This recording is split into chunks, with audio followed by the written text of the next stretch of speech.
দিছো সাইয়েদনা ওমরে ফারুককে দেখলে, এই রাস্তা দিয়ে দেখলে ওর বাপের কি ও জীবনে এই রাস্তা দিয়ে হাঁটবে না, এই রাস্তা থুইয়া ওই আরেক রাস্তা ধরবে, চিল্লায় পড়েন আল্লাহু আকবার। কাফেররা ভয় পেত, মুনাফিকরা ভয় পেত, শয়তান ভয় পেত, এমনকি বিশ্বনবীর বিবিরাও ভয় পেত। সুবহানাল্লাহ পড়েন।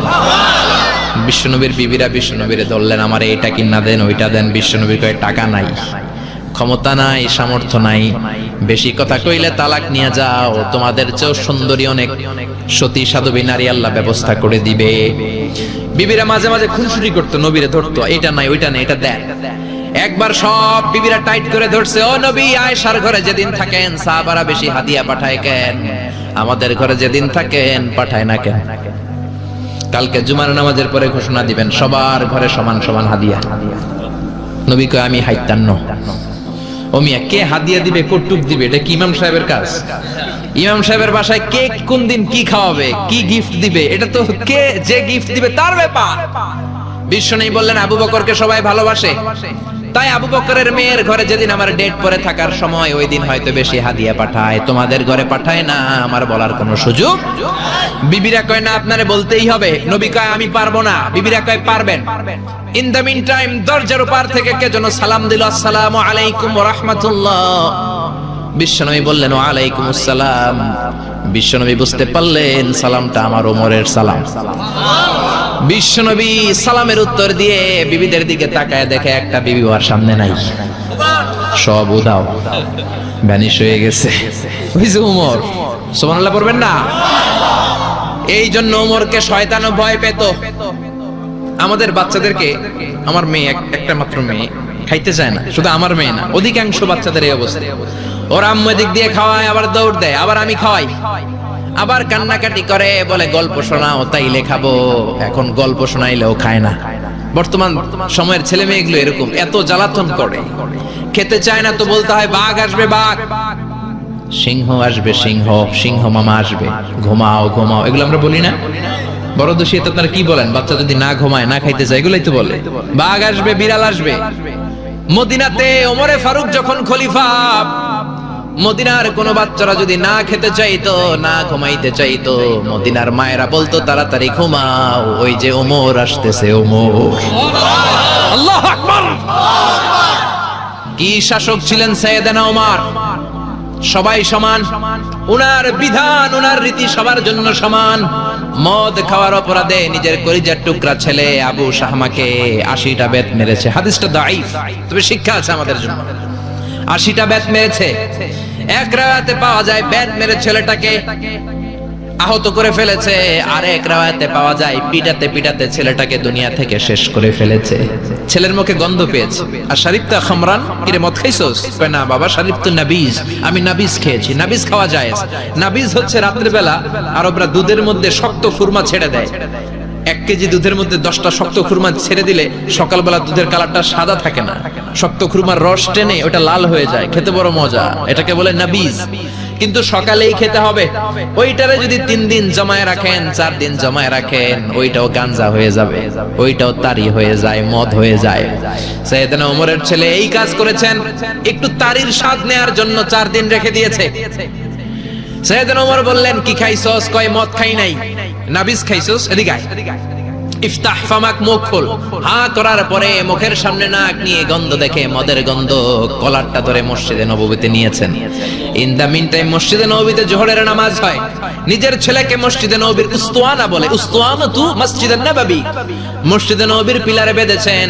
যেহেতু উনি খলিফা, মসজিদে নববীর ইমাম, জোহরের নামাজের ইমামতি করলেন, সালাম ফিরালেন, আসসালামু আলাইকুম ওয়া রাহমাতুল্লাহ, আসসালামু আলাইকুম ওয়া রাহমাতুল্লাহ। সালামের পর বললেন মাকানাকুম ইনদানা হাদ, সুন্নতের পর বসে যাবেন, আমাদের একটা হদ আছে।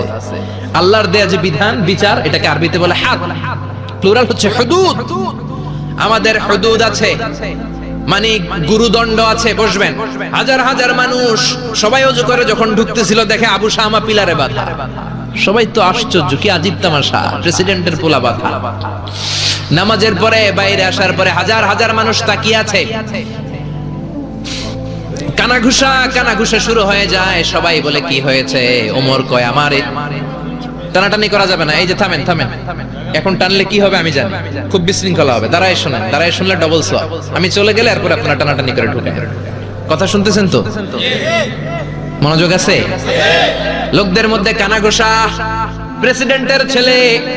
কেউ কয় ওমর মনে হয় মারবে না, যেহেতু নিজের ছেলে তো একটু ধমকি টমকি দিয়ে ছেড়ে দিবে। কেউ কেউ বলে না ওমর তো এত সহজ মানুষ না, মদের বিচার তো 80টা বেদ, মনে হয় 40টা মারবে।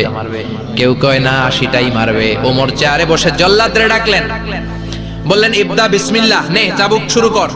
বাইতুল মাল থেকে শক্ত সাইজের একটা চাবুক আনবি। জল্লাদ চাবুক এনে দাঁড়ালেন। ওমর বললেন ইবদা বিসমিল্লাহ, শুরু কর। জল্লাদ মারতে শুরু করেছে। ওয়াহিদ, ইতনাইন, তালাতা, 3টা মারার পরে এক থাপ্পড় মেরে জল্লাদকে 3 হাত দূরে ফেলে দিলেন। ধমক দিয়ে বললেন তুই চাবুক মারস নাকি চাকরি বাসাস? আসলে জল্লাদ কিন্তু আস্তে মারে নাই, দেহের যত জোর ছিল জোর দিয়ে মেরেছে, কিন্তু ওমরের পছন্দ হয় নাই।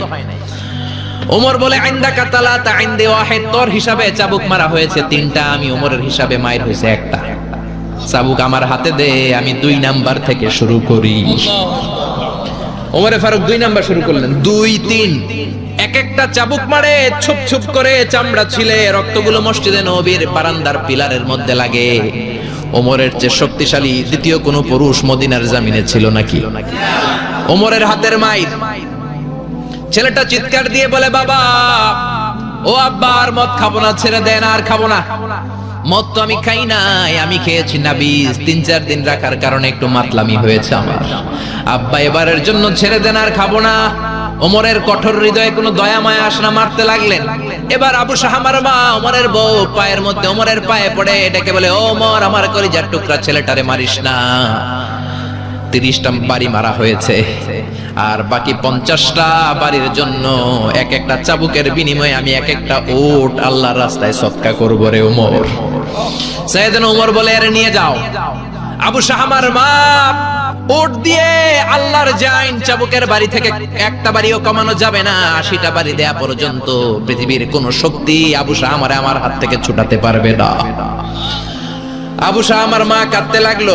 ওমরের মনে দয়া মায়া হয় না। 40টা বাড়ি মারার পরে ছেলে বেহুশ, 50টা মারার পরে আবু শাহামা দুনিয়া থেকে শেষ। সবাই নিস্তব্ধ নীরবতা, পিন ড্রপ সাইলেন্স, পিন পতন নীরবতা। রাগে তখনও গড়গড় করছে ওমর। সাইয়েদনা ওমর বললেন, গোসল দে, জানাজা দে, কবর দে। কবর দেওয়ার পরে ওই কবরের উপর 51 নাম্বার থেকে মারা শুরু করলেন। 52, 53, 60টা, 70টা, 80টা চাবুকের বাড়ি কবরের মধ্যে, বিশাল বিশাল বড় বড় বাড়ি মেরে আঘাত করে আল্লাহরে ডেকে বললেন, আল্লাহ, আমার ছেলে হওয়ার কারণে, প্রেসিডেন্টের ছেলে হওয়ার কারণে আমি পার্সিয়ালিটি করি নাই, একটা চাবুকের বাড়িও কম দেই নাই। কিয়ামতের দিন তুমি আমারে জালিমদের কাতারে দাঁড় করাতে পারবা না। আল্লাহু আকবার। ওই ওমরের শাসন যদি দেশে থাকতো, দেশটারে মদিনা বানাইতো কে? এখন রিকশাওয়ালার পোলার জন্য এক নিয়ম, প্রধানমন্ত্রীর পোলার জন্য আরেক নিয়ম, কুলিওয়ালা ঠেলাওয়ালার জন্য এক নিয়ম, প্রেসিডেন্টের মেয়ের জন্য আরেক নিয়ম। জোরে বলেন ঠিক কিনা? সবার জন্য যদি এক নিয়ম হতো, চুরি করলে যদি হাত কাটা হতো, জিনা করলে যদি পাথর মেরে গর্দানটা উড়িয়ে দেয়া যেত, বাংলার জমিনে আর কোনো চোর আর জিনাখোর পাওয়া যেত না। চুরি করলে হাত কাটো কার আইন? তবে এটা কলা চোর, মুরগি চোর, ডাব চোর, আম চোর না।